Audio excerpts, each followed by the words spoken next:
megawatts of gas power generation is still offline because of either mechanical issues or the lack of the supply of gas for those gas generators to produce power. 17,200 megawatts of renewable generated power remain out either because of freezing of the wind or because of lack of sun for the solar. Some natural gas produced in Texas, and this is I'm about to tell you a way in which we will be adding more power to our system. Some natural gas produced in Texas is currently being shipped to locations outside of the state. I have earlier today issued an order effective today through February the 21st, requiring those producers that have been shipping to locations outside of Texas to instead sell that natural gas to Texas power generators that will also increase the power that's going to be produced and sent to homes here in Texas. That will increase the ability of gas power generators in Texas to increase power sent to the Texas power grid. Through multiple phone calls and actions, the White House has assisted Texas with orders that allow additional power generation or have accelerated the nuclear plant restoration. Also, another issue that I will be coming to here shortly is talking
the Public Utilities Commission.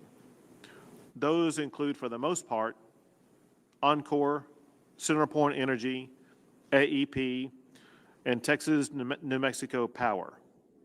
And an order has been made to ensure that everybody that is subject to regulation by the PUC will have access to power on at least a rotating basis during the remaining time period until power is fully up and running.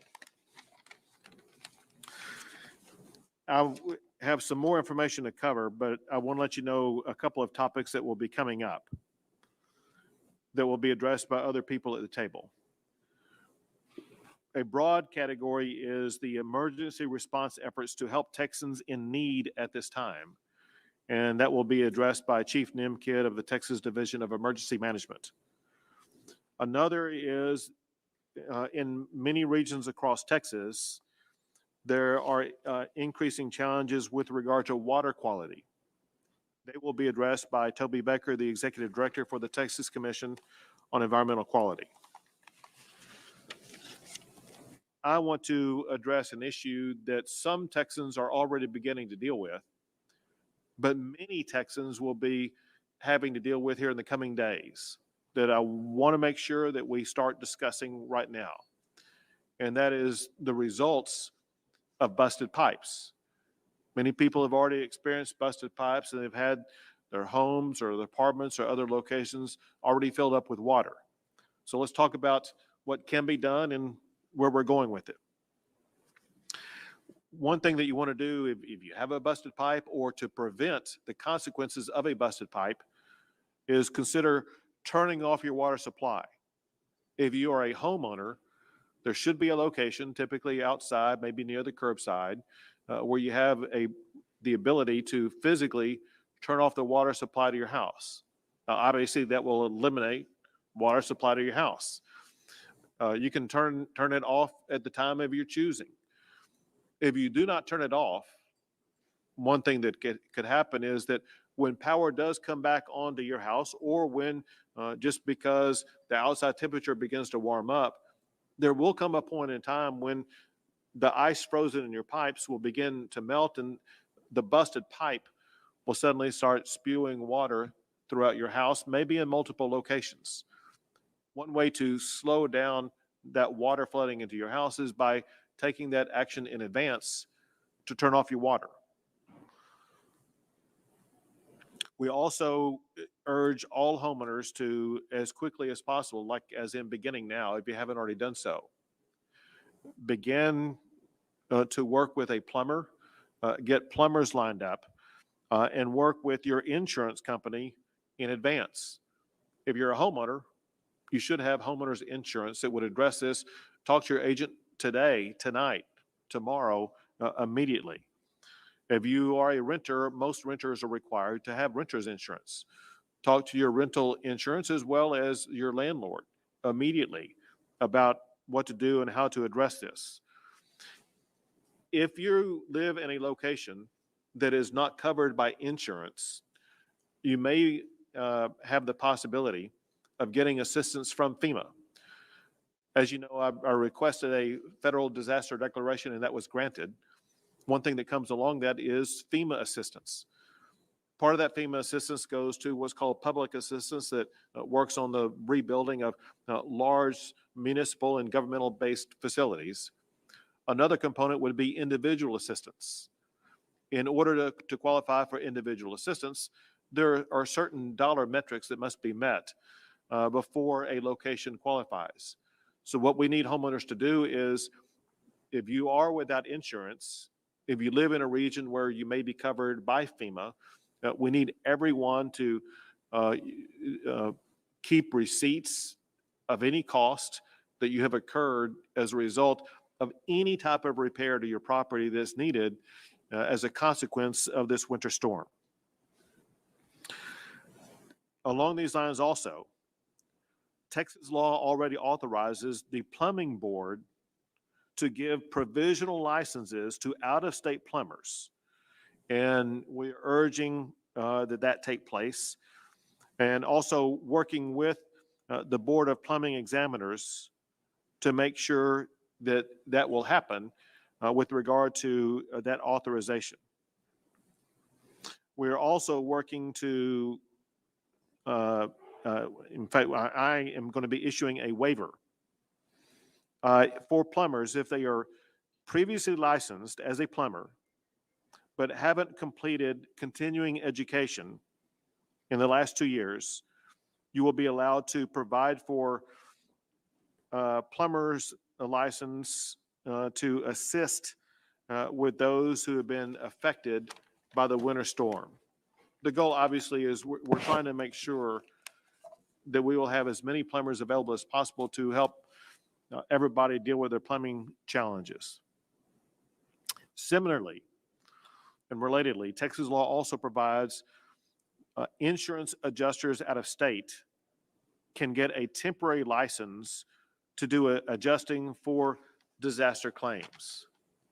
That's important because we do expect a lot of people in Texas to have disaster claims, whether it be with your home because of damages that could occur to your home or to your rental property, or because of a car accident, et cetera.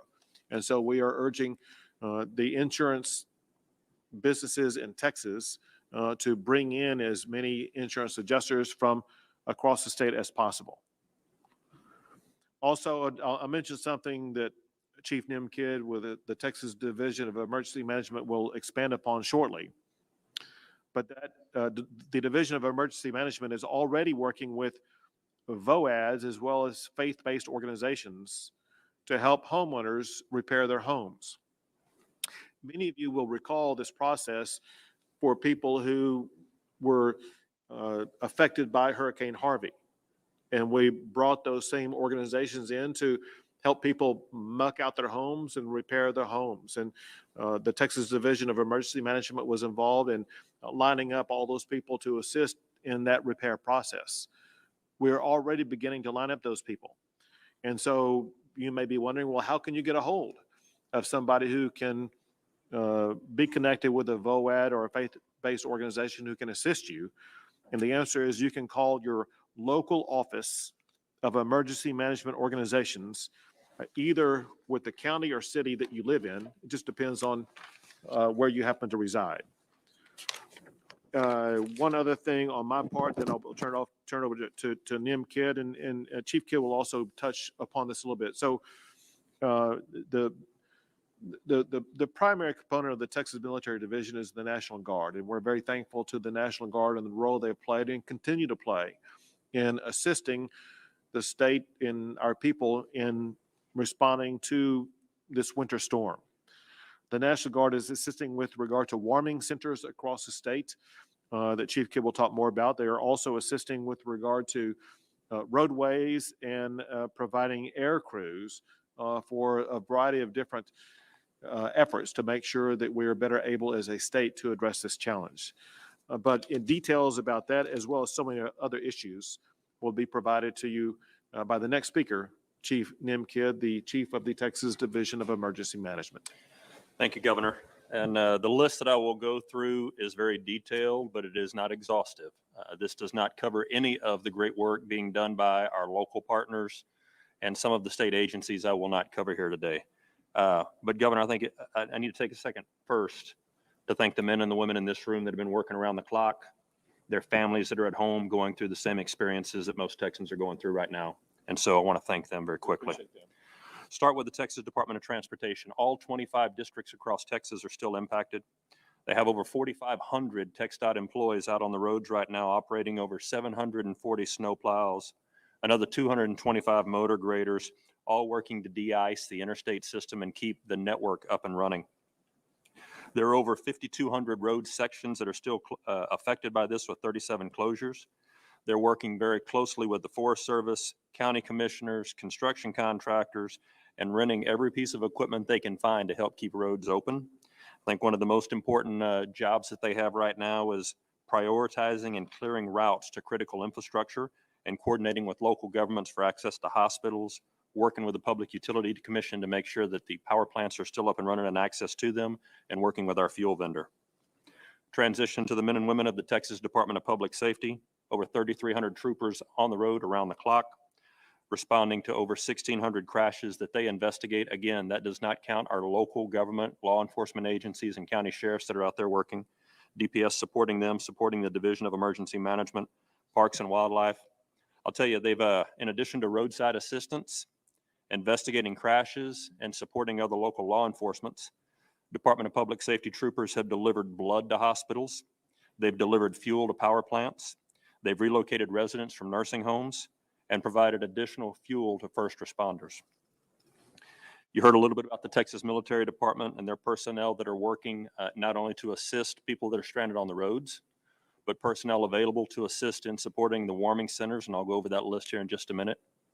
Working with an air operations center, as soon as it is safe to start flying, we'll be flying resources all across this state, and working to find all available generators that may be supporting any military operation that can be pushed out into the field to support civilian operations.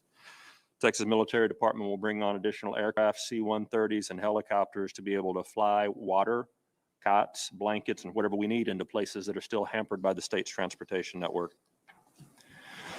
Texas Parks and Wildlife, game wardens, and state police officers are out on the streets also supporting DPS over 430 game wardens and 90 park police officers, all in four-wheel drive vehicles. They're helping move people around as well. Game wardens have assisted numerous calls from services ranging from delivery of blankets to answering calls for local law enforcement and welfare checks. Yesterday, the Abilene game wardens were requested to deliver supplies to Reynolds County for the blackouts. They delivered blankets, cots, and other warming supplies. In addition, game wardens in Gonzales County worked with Seguin Electric to hook up the generator of the children's home. I'm not sure how many game wardens are out there that are certified licensed electricians, but I'm certainly thankful for the work that they do with our local electric companies to get this done and deliver these life-saving materials and supplies. They're going and picking up extension cords and moving generators and fuel around everywhere that they can. Texas A&M Forest Service also supporting local agencies, including the Department of Transportation. Crews working in the Panhandle all over the state with motor graders, four-wheel drive vehicles. A lot of the things that we used to put fire out with in forest fires are also clearing roads right now. So pure integration between the state agencies. Personnel all over the state, Zapata County to Galveston County, up into the Panhandle, Nacogdoches. Saw crews are available to start clearing some of the access to critical infrastructure. As trees have fallen, we want to make sure those trees are out of the way. Panhandle branch of the A&M Forest Service is blading interstates and highways working together, removing patrolled over 1,200 miles of Tier 2 and Tier 3 roads, so not the main interstate system, but trying to keep our county roads open as well. Winter weather operations in Kimball and Kerr and Menard counties, along with the San Angelo District, clearing jackknives, so the Forest Service firefighters are out there clearing roads as well, just like record drivers. The Abilene branch as well, working with incident management teams to support the city of Coleman and county for resources and get additional generators and power to them. I could go on for about 5 days on the other counties that they're working on, but I'll skip through. A lot of engine company out there, work out there to make sure that as soon as water becomes available, we set up points of distribution operations, and we'll continue to support our local government partners. I told you about our mass care warming sites. If you remember day one, we had about 30 warming centers, then we went up to 100. Now we're up to a little over 300 warming centers.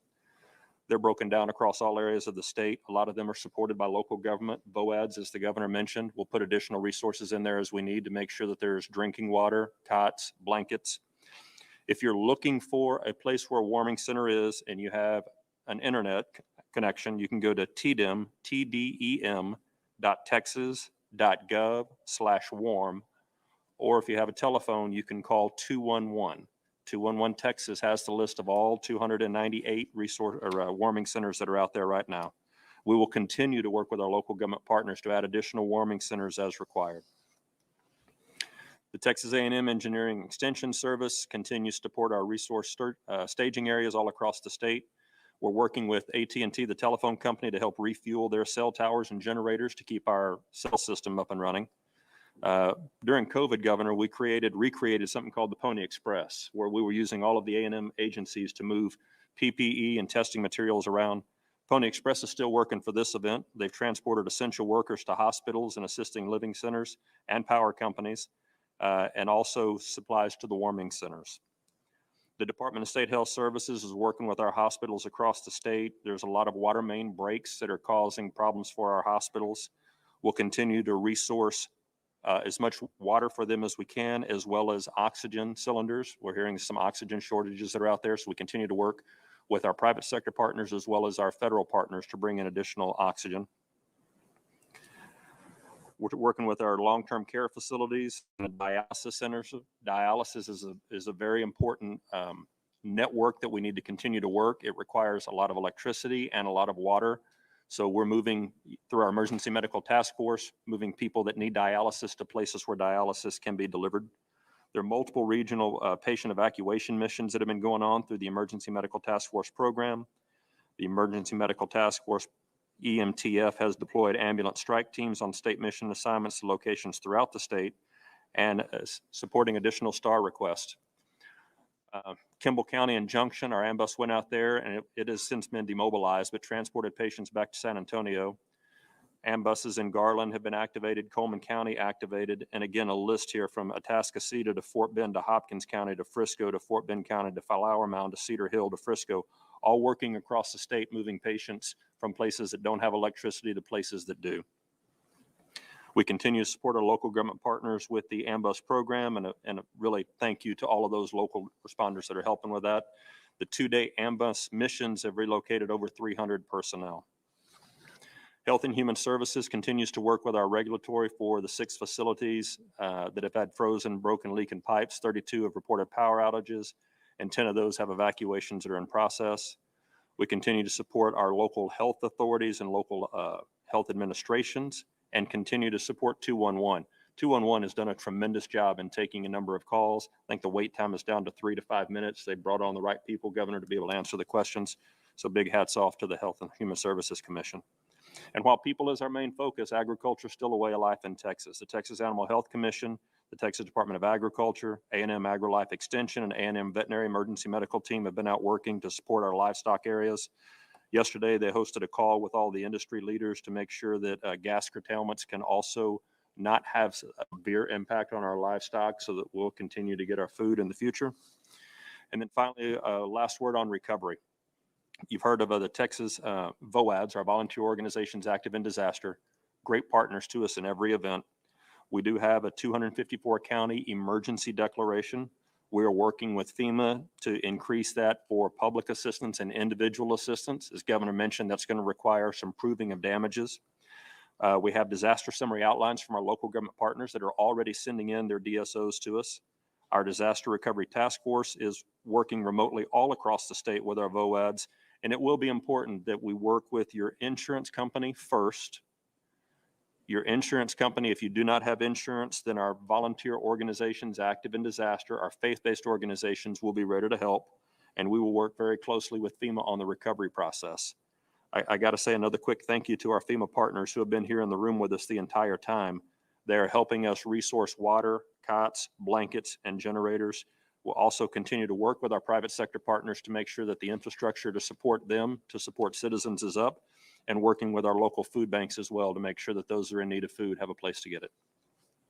Thank you. People who see you respond to hurricanes are accustomed to seeing you go through that list on coastal-based counties, but this is different because all 254 counties have been affected. Yes. I want to circle back on one thing you were talking about, and that's to make sure that everybody knows where and how they can access warming centers in the event they need to go to one. If I recall correctly, if you live in a city, you can call 311. Yes, sir. And if you live in a rural area, call 211. Yes, sir. If you do have access to the internet, you gave them an address location they can go to, and that is? It's tdem.texas.gov/warm, WARM. Also, I found it just by going to Google and typing in warming center in Texas, and it'll show locations near you where you can get access to a warming center. In addition to those issues, there are many issues that have been addressed by multiple agencies in the state of Texas, one of which is the Texas Railroad Commission, and we have with us Commissioner Christy Craddock. Thank you, Governor, and it has been an unusual time. So at the Railroad Commission, we obviously are working on gas issues. First and foremost, we've been meeting every day with the Texas Energy Reliability Council. It's made up of gas, electric, PUC, Railroad Commission, and other, did I miss some? Oil and gas operators, pipelines, trying to make sure that our grid is moving, and we get reports from the gas people every day.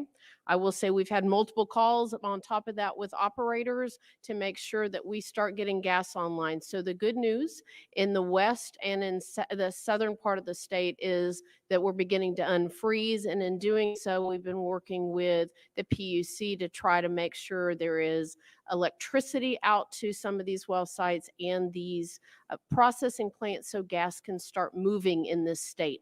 It's really important. That being said, we've had a lot of gas in the state. If you are getting gas into your home, you're getting it because our gas producers are getting gas to the state. They're doing with maximum withdrawal. We not only produce, but we have storage facilities in the state. So they're doing maximum withdrawal.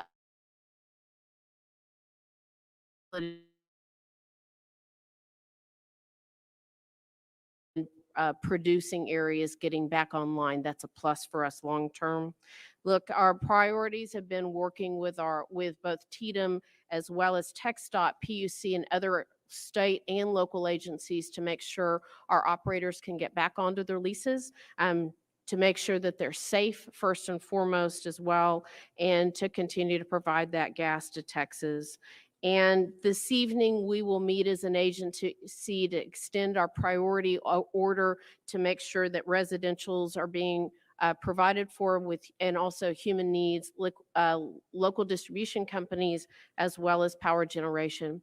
And as a reminder, and look, I've one of those that been without power for a lot of hours too, so as have a couple members of my family and several members of my staff. But reminder, please don't use your gas where you're not supposed to. We are having carbon monoxide issues. We want you to be safe. We want you to be warm, but don't get carbon monoxide poisoning. Don't use your gas how you're not supposed to. So it is a real safety issue as well. If you see an issue with your gas, as well as a broken pipeline or something like that, that you know is a gas pipeline, please call your local distribution company, your gas company that you get your gas from. Let them come out, inspect it, turn it off safely. We want to make sure people are safe as we continue to warm up in the next week. Thank you, Governor. Thank you. An issue that is increasingly arising are water quality issues as well as environmental issues. And the state is working to address that primarily under the leadership of the Texas Commission on Environmental Quality, the executive director of which is Toby Baker. Thank you, Governor. We've seen over the last 24 hours the number of local drinking water systems being impacted go up significantly. As of noon today, there were 332 local water systems reporting impacts in 110 counties across the state. 270 issued boil water notices. The current population impacted by boil water notices is just under 7 million Texans. The population impacted by non-operational systems at this time is about 263,958. I want to prepare the public specifically on these local water systems, because when a boil water notice is issued, to come off of that notice, there has to be bacteriological sampling done for that system. That sampling can take up to 24 hours. So as the roads start to thaw, your power starts to come back on, you may not see your boil water notice lift until that sampling is done. There are currently about 135 labs, accredited labs across the state that can do that sampling. We are reaching out specifically to each of those labs, and we will be assisting local water systems in connecting with those labs when they're ready to get those samples submitted.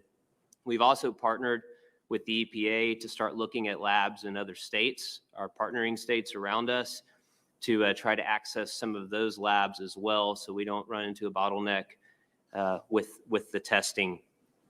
The part of the reason for the number of impacted systems, or the reason, is obviously number one, lack of power. The power's gone down. Number two, frozen lines that have led to breaks in those lines. And then finally, with everyone dripping their faucets, extreme use of the water. In one system, for example, we saw usage that was near peak summer demand usage for water because of people dripping their pipes and pulling the pressure down on the system. So we will continue to connect local water systems with those labs, but it is an ongoing issue, and this numbers is probably going to grow over the next day or two. Great. Thank you, Governor. Thank you, and thank all of you. We'll take a few questions. Question you got when you said Hannity the other night, where you stated that it was to do with basically renewable energy, and yet today and the other day you put out a tweet saying it's all due to, I think everybody just talked about, natural gas and coal. And maybe Austin, maybe San Antonio newspaper, the headline right now that's read accused you of lying to the public. So if you can explain to us which it is, do you think it's renewable? Is it natural gas? Is it a combination? What is it? So over the past 24 to 48 hours, I have conducted about 24 or more interviews. And I have repeatedly talked about how every source of power that the state of Texas has been compromised, whether it be renewable power such as wind or solar, but also, as I mentioned today, access to coal generated power, access to gas generated power also have been compromised, whether it be with regard to systems freezing up or equipment failures, as well as our nuclear power facility. So the fact is, every source of power the state of Texas has access to has been compromised because of the ultra cold temperature or because of equipment failures. But on Hannity, you made a disparaging remark about the Green New Deal, implying that we're part of that, and this is the reason we're all here today, because we didn't invest enough in other energy, but in fact, we invested too much in Green New Deal. Are you saying you don't want to invest any more in green energy? What I made clear was the fact that if we relied solely upon green energy, that would be a challenge. But in Texas, we do not rely solely upon green energy. We have access to all sources of energy. Yeah. Not at all. Not at all. That's what you said last time. Yeah, it's not what I. Could you just talk about ERCOT and your plans for addressing those issues that you had mentioned? So again now? Could you just talk about your plans for ERCOT and how you were going to address them because you wanted an investigation and just where? Right. So today I spoke with both the Lieutenant Governor and Speaker, and both the House and Senate will begin investigations, if I understand correctly, next week. And that will begin that process where we fully evaluate exactly what was done and maybe what was not done in both the decision process as well as the action process by ERCOT, making sure that we get to the root of any missteps that took place, what was done, what can be done better. Governor Abbott, on Harvey last time, you mentioned how wind and solar had built, but did not bring up natural gas. We talked about more local stations across the state. Why didn't we bring up national natural gas and coal shutdowns on the scale, especially on a national scale? Sure. As you point out, as I stated on local TV stations as well as local radio shows, I talked about the challenges to all of the power generation sources that we have in the state of Texas, including wind and solar, but also including coal, including natural gas, and including nuclear also. I was asked a question on one TV show about renewable, and I responded to that question. Governor, so rural counties, and you mentioned a lot of things that are on the way with water, blankets, and cots. Can you give a timetable, or is it just a matter of when the weather gives you the opportunity? I'm sorry, an opportunity to what? To deliver these goods out to the rural counties. So we're delivering them to the rural counties. We've already delivered them to rural counties, but Chief Kidd will have the details about that. So Governor, you're exactly right. A lot of these deliveries have already been made. As more requests, more will come out. There are some places that the roads are just so bad we can't get to them. That's why we're bringing up the Air Operations Center to be able to fly resources in. But this isn't, we're going to wait until it's a blue sky day to get our stuff out there. We're already moving as much as we can that we can get our hands on. Governor, can you talk about messaging here? There have been, obviously it's a fluid situation, but you're the guy at the top. Can you help tell people what is actually going on? Do you know what's going on with what's going on with the power right now? Sure. People have no power, people have no water. Sure. So here's what's going on with the power. There are multiple sources of power that go into the power grid in the state of Texas. And I'll just tick them off one by one. One source of power is the South Texas nuclear project. That power source was down until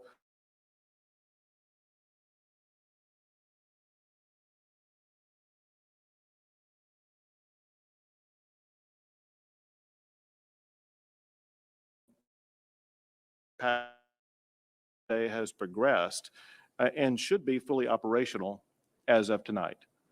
I'm going to go through these.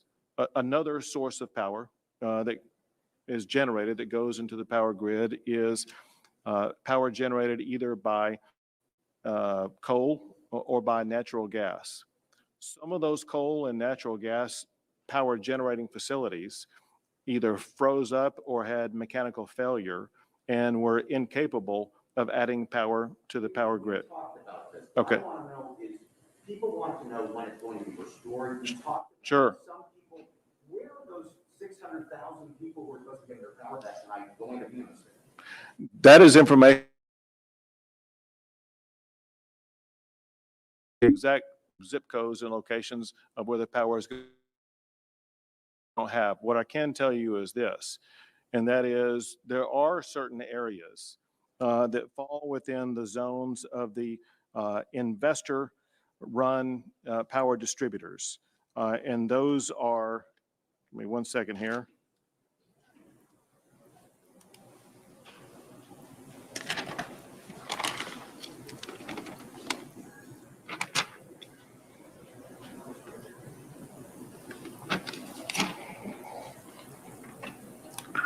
Lost my notes.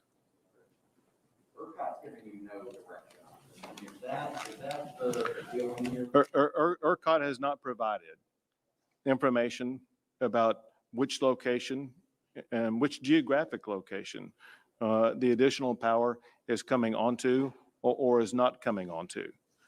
You have no control over ERCOT. So ERCOT is an independent private entity that candidly, I have both investigated and prosecuted before when I was the Attorney General of Texas. And we're now investigating again. I'm not suggesting in any way that there's been any criminal activity or anything like that, but it is something that needs to be looked at with regard to it is kind of opaque, the way that it runs. It's not transparent. And one thing that everybody needs out of ERCOT is greater transparency, especially the residents across the state of Texas. Governor, has this changed your opinion at all on climate change? This is something that Texas has never seen before, all the way down to the altitude. Has this changed anything, and where's this lies a priority, this legislative session for you? Well, we want to, this session, make sure that we address these challenges, just like what we did in the aftermath of Hurricane Harvey. It was important to be able to respond to the challenges posed by Hurricane Harvey. This is a different type of climate event. This is a once in every 120 year cold front event they have to respond to. I will say this, and that is the last time the state dealt with something like this was actually in 2011. There was a severe cold spell in the state of Texas at that time. That led to changes both with regard to ERCOT, but also with regard to the power system in the state of Texas. And so this session, we want to undertake the same type of review that was done in the session in 2011, maybe reevaluate some of the decisions that were made in 2011. But we want to make sure that we are capable of ensuring that the state will be able to withstand cold spells like what happened this time. Governor, could you just talk about the need to conserve energy and maybe what you've done with state agencies to turn lights up on buildings, around the Capitol, et cetera? First, I will tell you that all state agencies have been actively involved in conservation of energy, turning off power whenever and wherever possible, as well as we've seen residents and importantly downtowns. Let me mention this real quick. As many people reported, there were downtown buildings that had lights on while other people had no power at all in the cities around those downtown areas. I saw last night, it looked like in downtown Houston, they had shut off their lights in the downtown area and those buildings. I don't know what happened in the other large downtowns, but turning off lights that are not needed right now would be a way. There would be more power available on the grid that we would be able to get to residential areas. As a result, we urge everyone, but especially the large users of power, to do everything possible to keep your lights off if they are not needed. Thank you guys so much.